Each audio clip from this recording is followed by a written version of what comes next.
Welcome to step 4. Now, so far, we've simply been echoing or printing basic text onto the page. But of course, this is a far cry from your typical website like Laracast. There's a lot more going on here than just echoing text to the screen. There is HTML, there's CSS, there's lots going on here. So how do we use PHP with just HTML, right? This is the basics of PHP and where it really became super popular. Because PHP was built for the web, it hooks in very, very simply. There's just not much work for you to do here. Okay, well right now, I'm just going to spit out a quick bit of HTML. Now, I do assume you have some HTML 101 experience here. So if any of this looks really overwhelming to you, you might hit pause and freshen up on HTML. Otherwise, I'm going to continue on here. Okay, so let's create an H1 tag here, and I'll say hello world. Okay, so if I command tab back and refresh, we still see hello world. But if I view the page source, we know that we have nice HTML here that can be styled and configured however we want. So why don't we do a quick bit of HTML work? I'm going to create a header section for hello world, and then I will nest just a bit of CSS right up here at the top. We'll say for the header, we're going to have a background color of gray. Let's see what that looks like. Refresh it. There we go. Why don't we have some padding all around? And then I will do text align center. Refresh. There we go. Very, very simple, but the beginnings of a website. So now let's switch back to PHP. Right now, we're hard coding this value, right? That's how we would say it. We're referencing it directly. But what if we wanted to use PHP for that instead? Okay, well, remember what you learned in maybe the first or second lesson? If you want a part of your page to be interpreted as PHP, it has to have this extension, and then you open up PHP tags like this. But now, yeah, you've learned how to echo hello world, but you did not learn how to close PHP. So you'll see right now, it fails, right? It's getting mad. And if I give that a refresh, we're going to get a parse error. Okay, so here's the rule. If you have a file that is 100% PHP, you omit the closing tag. So like this, PHP name equals John.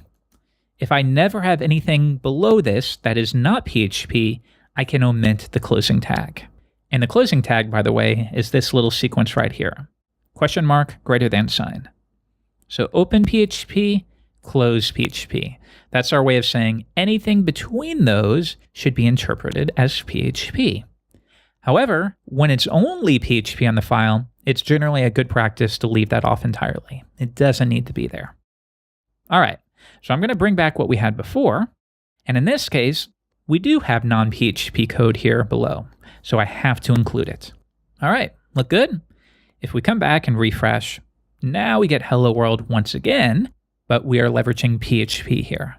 Now, we can do the same thing that we had before. So for example, if we want to clean this up and put it on its own line, yeah, you can format this however you want. Maybe you set up a variable here. Greeting equals hello world, and then you echo out the greeting. Okay, so we come back, refresh, and I still get that same thing. Now, let's do something fun.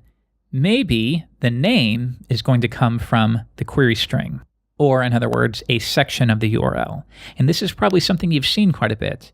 When you go to a website, you'll often see things like order equals ascending and other keys equal values. You'll see stuff like this all of the time. Think of this as a way to pass what we would call key value pairs, just sets of data, to the server. And that way we can read that data and process the code as needed. So for example, if you see something like this, that might be a way of saying whatever data we are printing out, we want to order it in ascending order, maybe by the date. Or if it says that, that's your way of saying order it in descending order. So maybe we're just going to have something simple here like the name. I'll do myself. All right, we're going to fetch that name and then say hello in whatever name it says there. Okay, so the name, and here's a new thing. We're going to reference a super global. That's what we call it. And it sounds confusing, but it's really not. Don't let it overwhelm you. Okay, $_get And this is actually a new construct that you haven't learned yet, an array. I'm going to teach you about arrays in the next lesson, so just come along for the ride, and then we will return to this with your new understanding. Okay, so we want to get from the URL keys up here. And in general, when you have blank equals blank, before the equal sign is the key, and after the equal sign is the value associated with the key. So if I want to get the value associated with the name URL parameter, then hopefully that should return Jeff. Let's try it. Let's echo out the name. If I come back and refresh, there we go. Or Mary, or John. Pretty cool, right? So why don't we work this into our greeting? We will say echo hello, comma, and then the name. Now, if I come back and give that a refresh, there you go. So we're getting a bit more dynamic here. We're able to fetch data from the outside world.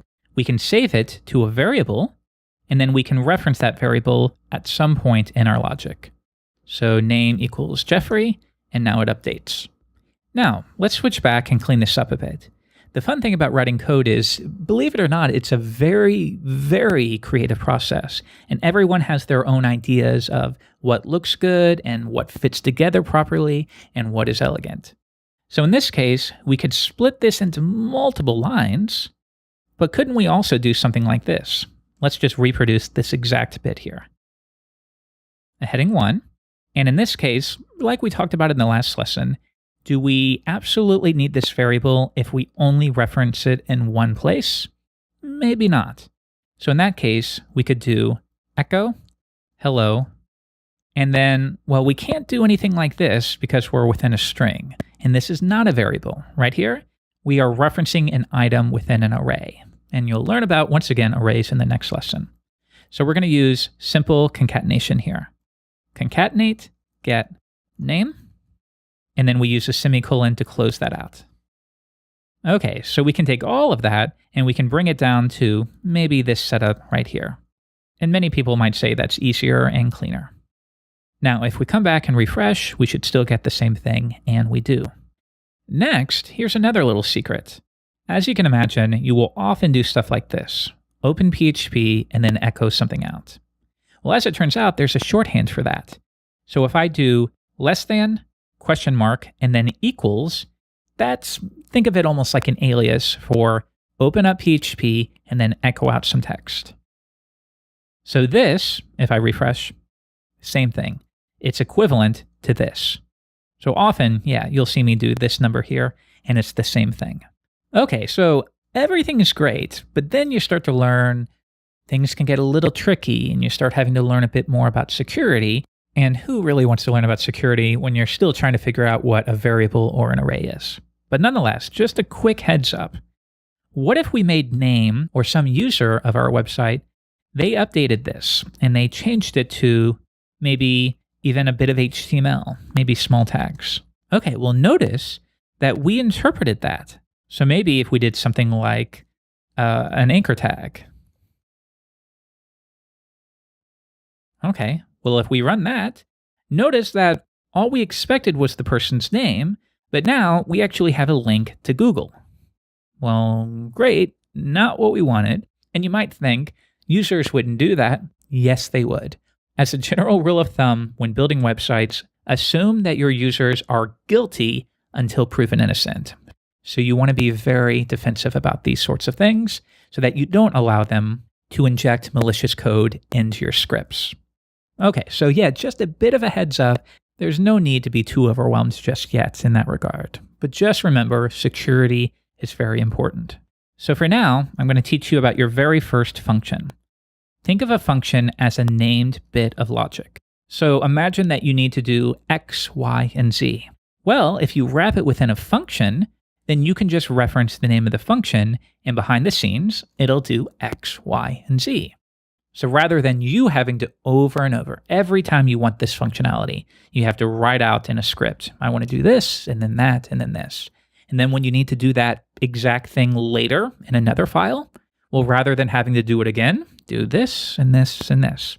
Yeah, you could put it in a function, give it a name, and then you can reference that name anywhere and you'll still get the same output. Now, as it turns out, you can create your own functions, or there's a lot of built-in functions that PHP provides. So you're only interested in one for now, HTML special chars. Now you'll see the way I've referenced it. It takes the shape of this, the name of the function, and then open parentheses and closed parentheses. Now, if you need to pass data to the function, you can do it within here. And I'll show you all about that in a follow-up lesson. So for now, you can see we are calling this function, and then within the open and closed parentheses, we are passing in the value from the URI.